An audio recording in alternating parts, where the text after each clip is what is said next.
Ancient Greece, the birthplace of Western civilization. For over 1,000 years, this strong and charismatic people devised the most advanced technological feats the world had ever seen. So you have the appearance of a new generation of thinkers, and you have a reason to build things, to understand nature, to create technology. Feats of engineering so amazing, the ancients believed they had been built by the gods. One thing that we should really wonder is how on earth these people managed to lift these truly huge, gigantic stones. These technological wonders were fueled by leaders whose thirst for greatness united a people and launched them to the heights of empire. But this brilliant burst of culture and creativity would fall victim to savage battles that pitted brother against brother. A duel to the death that would lead to the end of a golden age.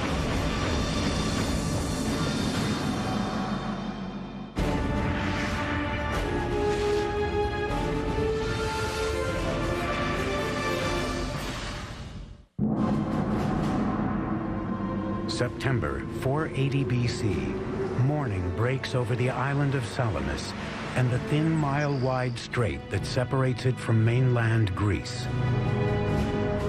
The calm sea provides no hint of the great battle that is about to begin here. By day's end, the Mediterranean will be flowing red with blood. At stake is nothing less than the future and independence of Greece, a country of islands and city-states which lie just outside the reach of the greatest empire in the known world, Persia. Persia was the world superpower of its day, enormously wealthy, enormously self-confident, the greatest multi-ethnic, multicultural empire the world had seen. A Persian invasion force of epic proportions is on the horizon. As many as 700 ships carrying 150,000 warriors determined to add Greece to their empire. But one Greek is poised and ready for battle. His name is Themistocles, an Athenian admiral and statesman who has been preparing for this moment for years.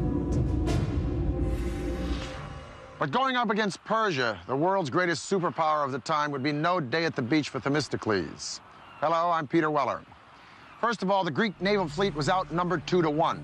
Second of all, Themistocles faced the almost insurmountable problem of trying to unite a completely disparate and contentious group of warriors into one command. You see, the good news about the civic development of ancient Greece was the city-state. Each of these city-states was sort of a self-contained, self-reliant mini-country within Greece. But the bad news about the civic development of ancient Greece was the city-state. Because inasmuch as each of these city-states sort of spoke the same lingo, worshiped the same gods, there was really no sense of a national unity, and their only priority was their own particular regional and cultural agenda. At best, they didn't get along. At worst, they were violently at each other's throats. If there was someone who could pull the Athenians together, it was Themistocles, a man who didn't come from the aristocratic ranks and wasn't ashamed to let his fellow Athenians know it. He was always an outsider, and he saw himself as an outsider, and he prided himself on his lack of polish. He said that he might not know how to tune a lyre or to sing well, but he knew all you needed to know to make a city great and free. Themistocles was no stranger to facing the Persians in battle. 10 years earlier, a smaller Persian force had invaded Greece for the first time and fought the Athenians and her allies at Marathon. Now Themistocles would bring that experience to Salamis and focus his strategy on a fatal flaw he detected in the Persian war machine, their navy. He understood that the water was not the Persians' natural element. Persia was a land power.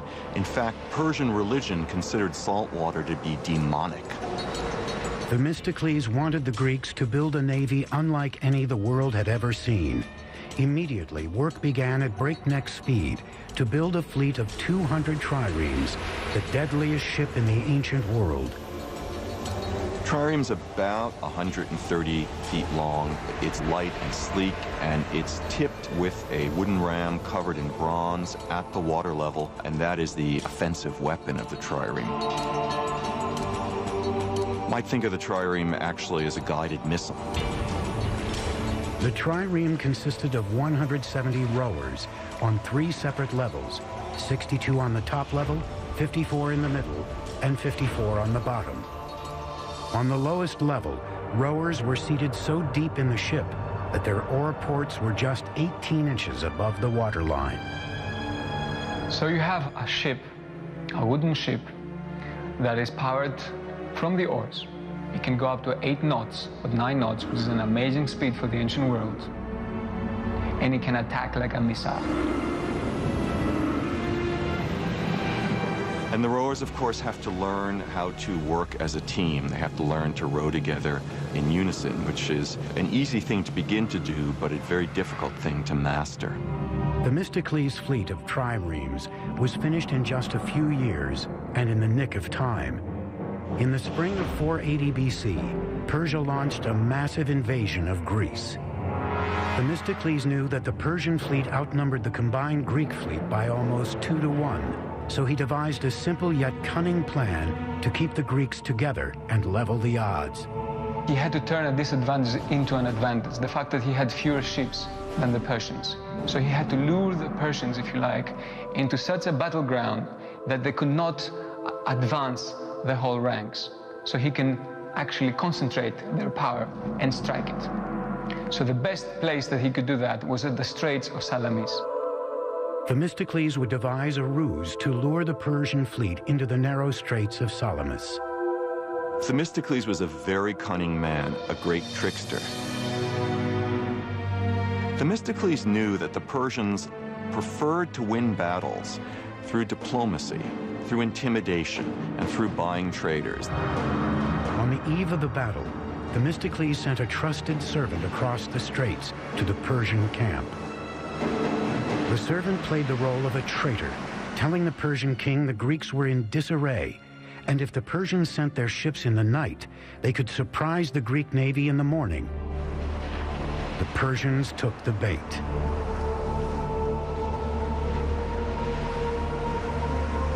And so at dawn, the Persians discovered to their shock that the Greek fleet, instead of being about to flee, was getting into battle formation, and that they, the Persians, would have to fight. So it was a perfect setup of a battle by Themistocles. Now 200 triremes, powered by 34,000 Greek rowers, formed into a line. There was no room for the Persians to maneuver in the narrow straits. Themistocles had sprung the perfect trap. The attacks raged all day long as the Greek triremes encircled the Persian ships, then pounded them with their forward rams. And the Persian officers died in unusually high proportions. The battle was so confused, chaotic, and unnerving that at the end of the day, the Greeks weren't even sure that they had won. But thousands of lifeless enemy bodies on the shores of Salamis revealed a decisive Greek victory. Some historical sources claim the Persians lost as many as 200 ships to the Greeks' 40. Any Persians that didn't drown were slaughtered by Greek soldiers waiting on shore. Had the Greeks not won the Battle of Salamis, the Greek civilization, or ancient Greece, its values that we all share in our today's world, may never have been there. After the stunning victory at Salamis, Themistocles was hailed as a hero, but his personal ambitions and greed began to add to his many political enemies. It was only a matter of time before the rage of the assembly boiled over. Athens at this time had a practice called ostracism, an annual unpopularity contest, in which the people would vote for the politician who they felt was most disruptive, most dangerous to the political process, and they would exile him for 10 years. In 471 BC, Themistocles was ostracized. In a stunning irony, he was forced to embrace the enemy he had fought so hard to defeat. He would never see Athens again. Amazingly, he was forced to flee to Persia itself, where he found refuge, and he ended his life speaking Persian, working as an administrator for the Persian king, helping the Persians govern Western Asia Minor. Themistocles had played his part in an epic story of Greek power and achievement that looked to a glorious past for inspiration. The legendary tales of the gods and heroes told in epics like the Iliad and the Odyssey. The stories may be myth, but the engineering achievements of these Greek ancestors were very real and still stand today. In the Greek city-state of Sparta, boys began their military training at age 7.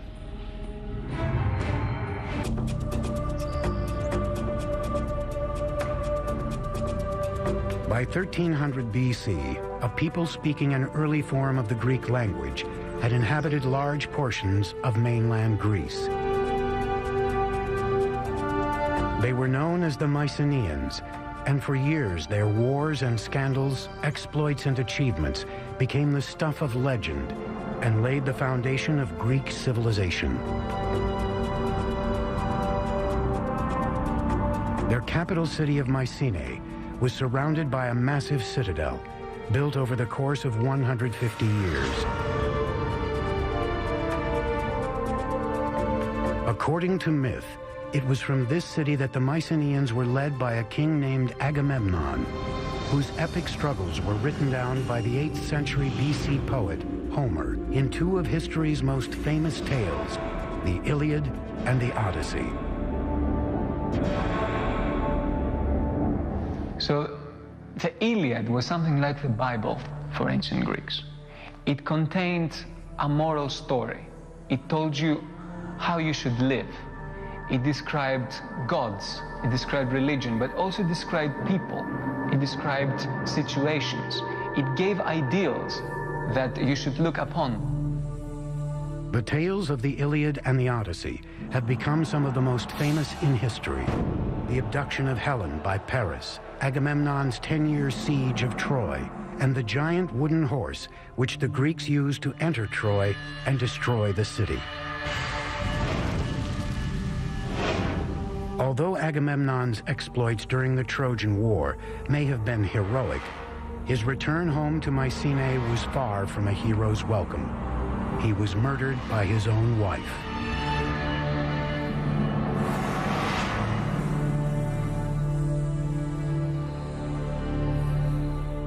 Scholars have debated for centuries whether or not Homer actually penned the Iliad and the Odyssey, or whether he just collected the folk tales of song, or whether he had anything to do with them at all. But if the ancient Greeks came back today, they'd scoff at this pithy harangue. Because of the ancient Greeks, Homer wasn't just some top 40s folk singer, nor was he the best-selling hack writer of some piece of pulp fiction. Homer was an historian. And these legends weren't the bedtime stories to be whispered to the kiddies before the oil lamps were blown out. These were accountable facts.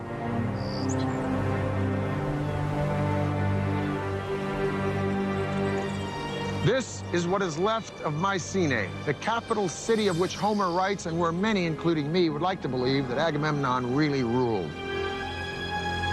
These ruins show us that not only were these early Greeks master builders, but they were capable of some amazing engineering feats. As you approach Mycenae, first thing, of course, that you will see is the fortification walls, which are very impressive. And immediately you have this feeling of awesome. The citadel walls of Mycenae are buttressed by stone blocks which weigh up to 10 tons apiece. They were engineered with such precision that each stone fit perfectly in place to its adjacent block. But for awe-inspiring visuals, nothing in Mycenae comes closer than the colossal main entrance to the citadel, the Lion's Gate. This is the Lion's Gate, the main gate to the citadel of Mycenae. It is one of the most stunning structures of all of early antiquity. It is an imposing piece of symbolism. It is an imposing piece of engineering. Two lions standing fully upright, their paws on the base of a column. Their heads, which are missing, would be turning outward. Anybody approaching this gate would know that Mycenae stood for one thing: power. Structurally, the gate looks to be a standard engineering practice of post and lintel construction. These vertical elements here, these massive piers, are the posts supporting the lintel, the horizontal element, which weighs about 12 tons. But it is above the gate where the lions live that the engineers took it one step further. If you look at this triangle of indented stones right by the lions, it develops an element that we call the corbelled arch. Suppose you have these 4 stones, and instead of piling them up, you try to create an opening from that side, and you steal a little bit of space by putting them this way. This is cobbling. If we are a little bit more ambitious, because this is not sufficiently large, and we try to displace further these stones, still in cobbling, then we are running this risk that this is falling down. So what is the little trick? It's simple. You start putting counter weights behind each of these corbelled stones. Now, this triangle, first of all, we should say that this is a true Mycenaean innovation. This is something that we see for the first time, most probably worldwide. So in that sense, we are looking at something that's very innovative, very new. The Mycenaean engineers took the corbelled arch one step further. They applied the idea to create a revolutionary interior space called a corbelled dome. The dome was used in only one kind of construction, a tomb. Like the Egyptians, the Mycenaeans built incredible structures to house their leaders in the afterlife. These tombs are called tholos. Their construction departed from anything the Mycenaean engineers had ever done before. I mean, the circular form is completely absent in the architectural minds of the Mycenaeans. The Mycenaeans work with straight lines and right angles. So the circle is just for this kind of structure. So that makes the impression and the symbolism of the circle as related to death even stronger. Building a tholos was a giant engineering feat. The first step would have been to hollow out the side of a hill. So they dug this trench, and this trench would form the dromos, which means in Greek road or way. In this case, it's a walkway to the tomb, and it's flanked on each side by these beautiful almond stones set in lengthwise and edgewise. Now, 3,200 years ago in 1200 BC, a visitor approaching would walk down this dromos, and then he would be confronted by an unbelievably magnificent and stunning sight, this massive doorway. The doorway would be flanked by 2 fantastic columns carved out of solid green marble with zigzag and spiral designs going all the way up. Each one of these massive stones is 2.5 feet tall, and there are 33 rings of these stones laid out in a conical shape. Now, each layer of stone is laid over the lower one in a sort of protruding fashion. That's what we mean by the corbelled style. And then they're shaved down to make it all very smooth. In order for this structure to be stable, you need a constant pressure from outwards inwards, very much like a barrel, where you need this band, this metallic band around to keep the rings together. This pressure comes from the addition of earth. As they build, they add earth from around, and quite a lot of earth, and there comes a point when they have finished the beehive structure inside. At the same time, they have built a whole earthen mound on top. Around 1100 BC, this early Greek civilization suddenly and mysteriously disintegrated and disappeared. There's lots of theories about that. I think the most dominant one is new tribes, new barbarian tribes came from the steppes, and they attacked the civilizations of Egypt, they attacked the civilization of Mesopotamia, causing disruption in the trade routes. But that became their fall. With the fall of Mycenae, Greece entered a dark age. Over 4 centuries, its culture fell into a deep slumber. Then, in the 8th century BC, individual city-states began to develop and flourish, each one forging its own identity, competing for economic, military, and engineering prominence. One Greek island in particular, Samos, would see the construction of one of the most amazing engineering feats seen in the ancient world: moving mountains to bring water to the people. The ancient Greeks believed that Homer, the 8th century poet who wrote the Iliad and Odyssey, was actually blind.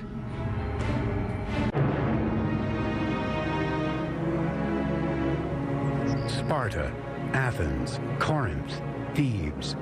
These are just a few of the more than 100 city-states that emerged all around Greece 400 years after the disappearance of the Mycenaean civilization. Before the advent of democracy in Greece, many of these city-states were led by a single ruler, called a tyrant in ancient Greek. Around 540 BC, a tyrant named Polycrates came to rule over the island city-state of Samos in the eastern Aegean Sea. He was quite a player on the international scene. He made tactical alliances, not just with the Persians, but also, for example, with the Egyptians. He was an ambitious figure. Polycrates saw that the path to power for an island like Samos lay through the sea. He built a fleet of 100 triremes, terrorizing neighboring city-states and taxing ships that passed through the surrounding waters. Under Polycrates, Samos, his home island, became the dominant sea power, and that was the basis of his wealth and power. With his newly found riches, Polycrates built up defensive walls around his capital city and set about to solve a problem that plagued many cities in the arid Mediterranean climate: drinking water. Samos was a very, very important and powerful city. They were needing a lot of water, and they were short of water. There was a plentiful spring available, but it was separated from the city by the 900-foot-high Mount Castro. Somehow, Polycrates and his engineers had to figure out how to connect the city and the spring. Running an aqueduct around the mountain was not an option. You could construct a water supply system around the mountain, but the first thing a besieging enemy would do to cut off that water line, and there you are with your wonderful fortification, with your wonderful new walls, and you're drying out. The solution required thinking outside the box. Polycrates turned to an engineer named Eupalinos. Eupalinos came up with a solution that literally meant moving a mountain, a tunnel running straight through Mount Castro. It would be a huge project and a lengthy one. The time needed for such tunneling should be enormous. Therefore, the decision was taken to drive tunnels from both sides. This is a mathematical and a technical problem. Like the engineers of the modern-day channel under the English Channel, Eupalinos dug tunnels from each side of the mountain until they met in the middle. To succeed, Eupalinos would have to be sure that each tunnel started at the same vertical height on opposite sides of the mountain. The tunnels also had to match up on a horizontal plane. Otherwise, they would pass each other like ships in the night. Without sophisticated surveying equipment, it was a remarkable challenge for an engineer to take on. One theory involves a short walk around a large mountain. By forging a path from the spring to the city in short perpendicular lines, Eupalinos could measure each small length in order to calculate two sides of a right triangle. With two known sides of the triangle, the hypotenuse became the path of the tunnel through the mountain. What made this prodigious feat of engineering even more amazing is that it involved not one tunnel, but two. The main tunnel was dug at a height and length of about 6 feet by 6 feet, but was only used as a workspace to dig a second tunnel, adjacent and below the main one. That would serve as the actual aqueduct. While the work tunnel was dug on a straight plane, the aqueduct tunnel was dug along the side and below. This second tunnel needed to be angled on a slight gradient to allow the water to flow gently downward toward the city. It was a matter of life and death in the dark and dangerous bowels of the mountain. Once they were in the mountains, The difficulties must have been paramount because rock may be moving in unpredictable ways. Water may all of a sudden splash up and cause havoc. This was probably a constant danger. Apart from that, it was dark and needed to be illuminated, and you needed to constantly know where you are in order to keep your line straight. After slight adjustments, the two crews met in the middle almost exactly where Eupolinos had originally determined. The floors of each tunnel connected with only 24 inches difference between them, a discrepancy of less than 1/8% of the tunnel's 3,500-foot length. This stunning engineering achievement may have been the shining moment of Polycrates' reign, but his political fortunes would not prove so bright.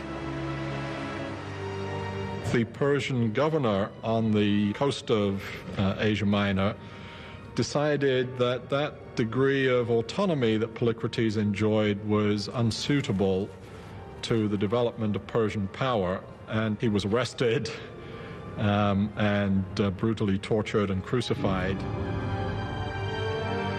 Polycrates was just one tyrant among many who ruled the city-states of ancient Greece between 800 BC and 500 BC.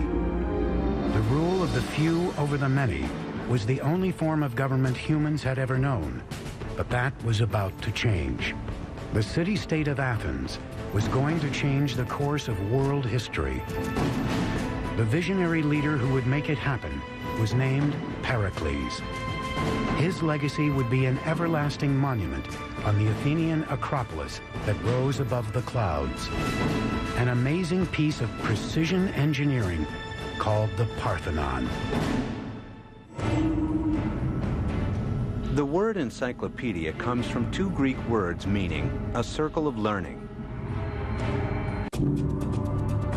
In 480 BC, when Themistocles defeated the Persians at the Battle of Salamis, he saved not only Athens, but also its young democracy, which had been born about 25 years earlier. For Athens, the age of the single ruler was over. Athens was rich in military might, treasure, technology, and ideas. She was poised for her golden age, and one man would take her there. His name was Pericles, a democrat and enlightened intellectual who encouraged the arts. But Pericles would also expand Athenian power through any means, including threats, bribery, and naked force. Pericles came from one of the old aristocratic families of Athens, so he came from the kind of family background in which a career of political and military leadership was expected. His rise to power began when he was elected as a young man to the position of strategos, one of 10 such men who commanded the army and set foreign policy. A natural at politics and a gifted orator, Pericles was soon Athens' most influential and powerful statesman. Pericles was the typical political animal, if you like. This guy was a politician. He was able to speak and convince. He was completely dedicated to what he did. Pericles became leader of Athens in 461 BC. Thanks to the fleet of triremes Themistocles had built, the Athenian navy held unrivaled power in the eastern Mediterranean. But despite the defeat of the Persian Empire at Salamis, the threat of another invasion was always looming. In 478 BC, Athens, together with the city-states of the Aegean, formed a mutual defense alliance called the Delian League, the ancient world's version of NATO. By 450 BC, Athens has become the undisputed leader of the Delian League, which is nothing more than a money faucet for the city-state.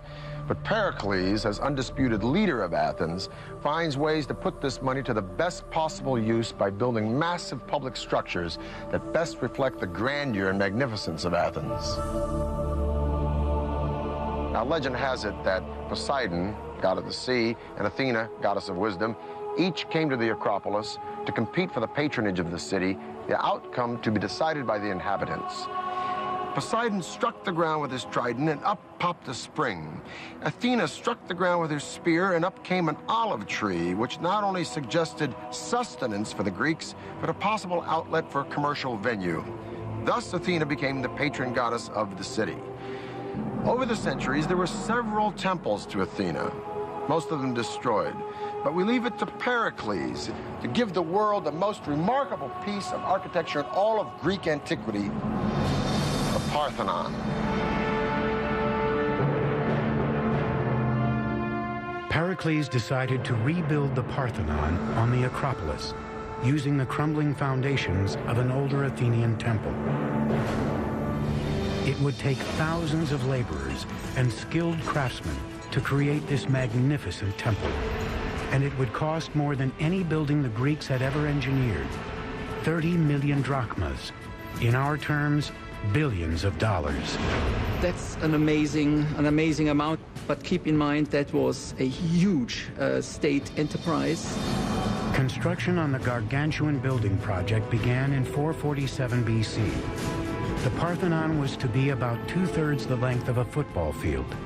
Its outer dimensions, 228 feet long by 101 feet wide. The first challenge was to cleave the marble from a mountain quarry 10 miles away. In all, about 30,000 tons of the fine white stone would be needed. In the quarry, workers used the natural cracks of the stone to separate giant marble slabs from the mountainside. The first step is to locate these cracks and calculate if this piece of marble is sufficient for my specific purpose. The second step is to put within these cracks both horizontal cracks and vertical cracks, wedges, iron wedges. Why? Because an enormous energy was given by hammering all these wedges simultaneously, so that the brittleness of the material makes further cracking. Once the giant slabs were ready, gangs of men used levers, ropes, and pulleys to maneuver the marble and prepare the stone for transportation to the Acropolis. But accidents often happened. There was an enormous risk that this big block would slide further on, killing people underneath. But cutting and transporting the marble from the side of the mountain was only half the battle in the construction of the Parthenon. Engineers now had to answer the question of how to lift these 10-ton marble behemoths and erect the greatest temple the world had ever seen. No medals were awarded in the ancient Olympics. A winner received an olive wreath on his head. July 447 BC. Construction began on a magnificent temple on the Athenian Acropolis. The Parthenon was the vision of Pericles, a dynamic and ambitious leader who would take Athens into a golden age never before seen in ancient Greece. It was a statement. We are the most powerful city. We are the cauldron of democracy and free thinking. We have the best people, we have the best army, the best navy. We are the leaders. The Parthenon would differ from most temples of the day, which consisted of a hexa-style construction, featuring 6 columns on one end and 13 on the side. The Parthenon would be a larger octa-style, with 8 by 17 columns. That makes the building very different because they all have basically the same proportions. When you make them larger, you simply scale up everything. To make it wider was to give it an extra dimension. The columns provide the main support for the structure. Each column consisted of 11 separate drums, stacked one on top of the other like checkers. They were carved so that they would perfectly fit when laid together in a column. To do this, the top of each drum was divided into 4 concentric circles, with each ring either smoothed or roughed out, depending on the amount of grip needed to interlock with the next drum. In the center of each drum, masons cut a rectangular notch measuring about 4 to 6 inches square and 3 to 4 inches deep. Carpenters then inserted wooden plugs into the notches, which served to align and center each drum with the one above it.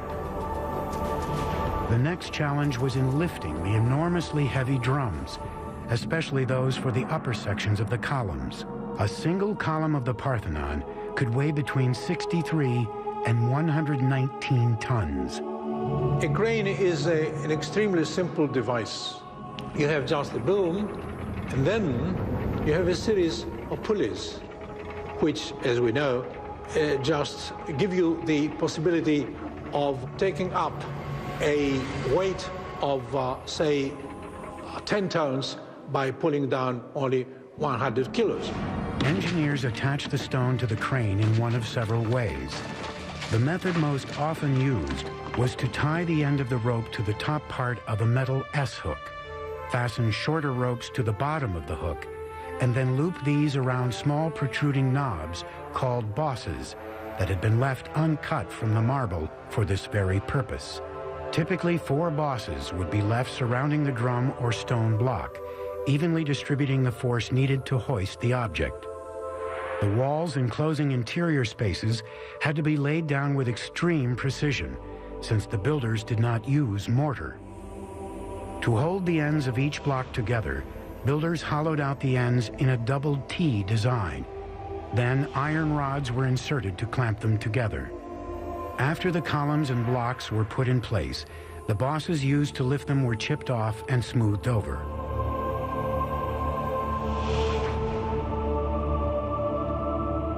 There's a saying that there are no straight lines in the Parthenon. Now, what's meant by this is that the architects incorporated a series of sort of optical illusions when they built it. It starts with the stairs, goes up through the columns, all the way up to the top of the building, the pediment, that triangular element at the top. So let's take a look at the stairs. They seem to be straight, but no, closer look, they bow in the center and they go back down at the end. Now this conceit, if you will, continues right up to the columns. This column is of the Doric order. There's no base. It seems to grow right up out of the stone. Each column has 20 flutes, which makes the column sort of undulate as you look around it. And then the column bows out in the center and bows back up at the top. This is a process called entasis. Such long lines, which are more or less at the level of your horizon, tend to curve. So in order to extinguish this effect, they curve them the other way. So the result, again, is more harmonious, and you see it as being straight. Because if it was all straight, perfect, right angles, then you will see it like that. The Parthenon's main function was to provide shelter for the monumental statue of Athena. Parthenon was an extremely expensive building, but the statue inside of it was almost equal in cost to the building itself, if not even more expensive. Athena's statue was about 10, 11 meters high. That means 32, 35 feet or so.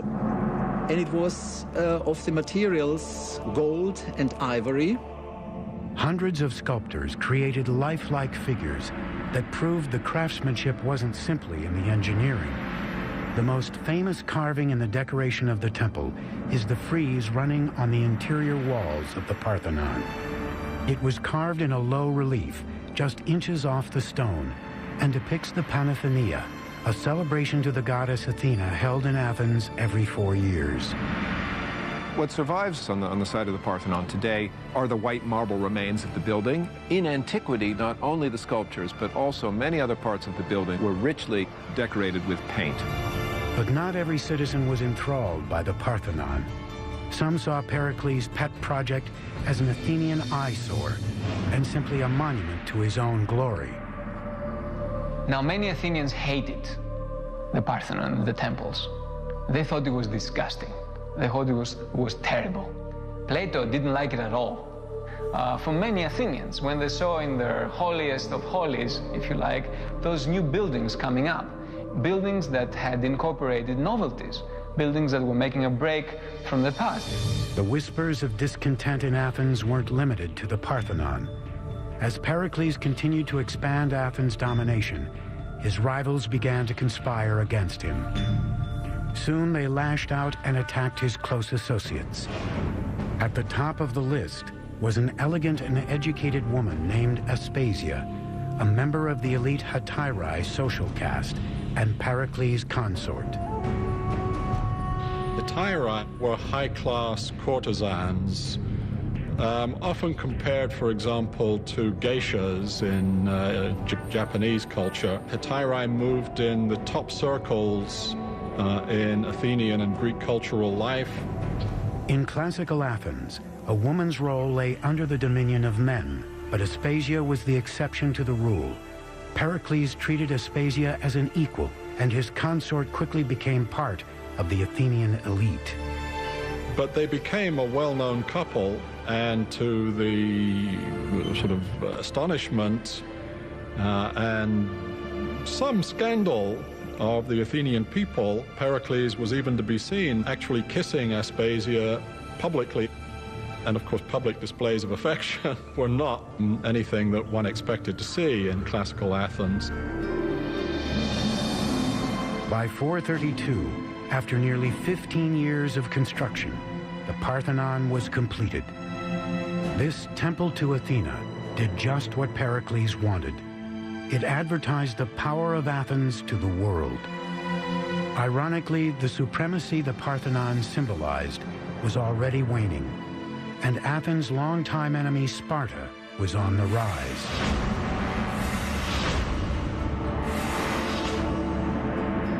Once Athens had established this great alliance system, or as some people put it, this Athenian empire, and arguably that's what it became, the Spartans began more and more to look askance, as it were, at the Athenians, and eventually, by the 430s, to feel threatened by the Athenians.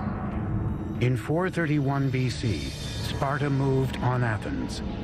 For 2 long years, Athens held out against the Spartan siege. But Pericles' shining city was about to come under attack by an invisible enemy. After a couple of years, because of the overcrowding in the city of Athens, disease that seems to have come originally from the Near East attacked the Athenian people. It's known as the Great Athenian Plague. Large numbers of Athenians died in this plague. Pericles, now in his early 60s, survived the plague, but was physically weakened and bore the brunt of the blame for the city's misfortune. In 429, with plague and war overshadowing his beloved city, Pericles died.